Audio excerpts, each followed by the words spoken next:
India, I think we're going to reach a deal where we have the right to go in and trade. Right now, it's restricted. You can't walk in there. You can't even think about it.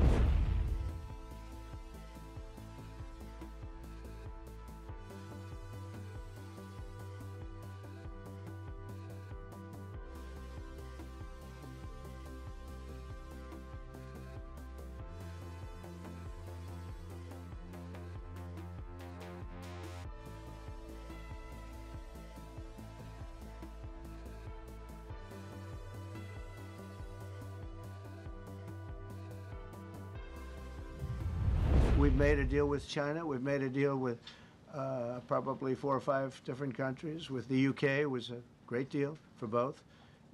And we're in the process of making some others. But ultimately, in fact, Scott is here. And Howard Lutnick, these 2 guys have been doing an incredible job. And the people that work with them have been doing an incredible job.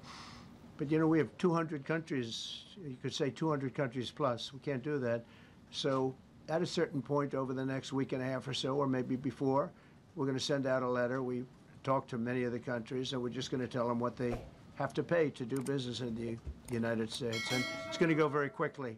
But some of the bigger countries, so India, I think we're going to reach a deal where we have the right to go in and trade. Right now, it's restricted. You can't walk in there. You can't even think about it. We're looking to get a full trade barrier dropping, which is unthinkable. And I'm not sure that that's going to happen, but as of this moment, we've agreed to that, go into Indian trade. We're going to be trading in China. That's going to come a little bit down the road, but we're going to be trading in China.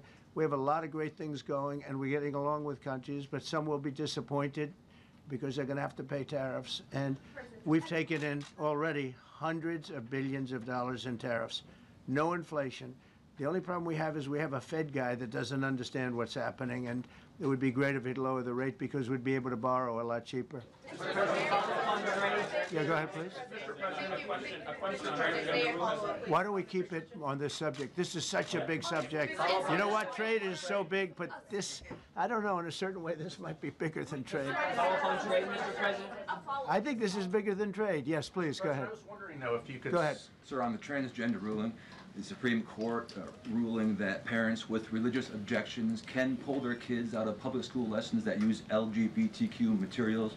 Pam brought it up. Your reaction to that ruling today, sir? I think the ruling was a great ruling, and I think it's a great ruling for parents. It's really a ruling for parents. They lost control of the schools. They lost control of their child. And this is a tremendous victory for parents. And I'm not surprised by it, but I am surprised that it went this far. It took us to bring life back to normal. So it's wonderful. It's parental. And I kept saying, we will give you back your parental rights. They were taken away, and this is a tremendous victory for parents. Yeah. Mr. President, if you look at the back at the last week, it's been extraordinary in terms of the action in the Middle East. You were at The Hague. I'm wondering now, hell of a week, hasn't it? I'm wondering now if you believe that so Iran. bleak. I'm wondering now, sir, if you believe that Iran has given up its long history of ambitions with nuclear weapons, or what you would like to see from them to prove that they do, and what type of meetings is your administration looking for next week with Iran? So Iran wants to meet. As you know, their sites were obliterated. They're very evil nuclear sites. They were, now has been proven. We had some fake news for a little while. The same people that covered the Hunter Biden laptop was from Russia. The same people that did 3 or 4 of the Russia hoax. But on their ambition. No, wait, just listen. They came up with something that delayed the credit that our great pilots and these great what talent that was, and they hit it right down in the spot.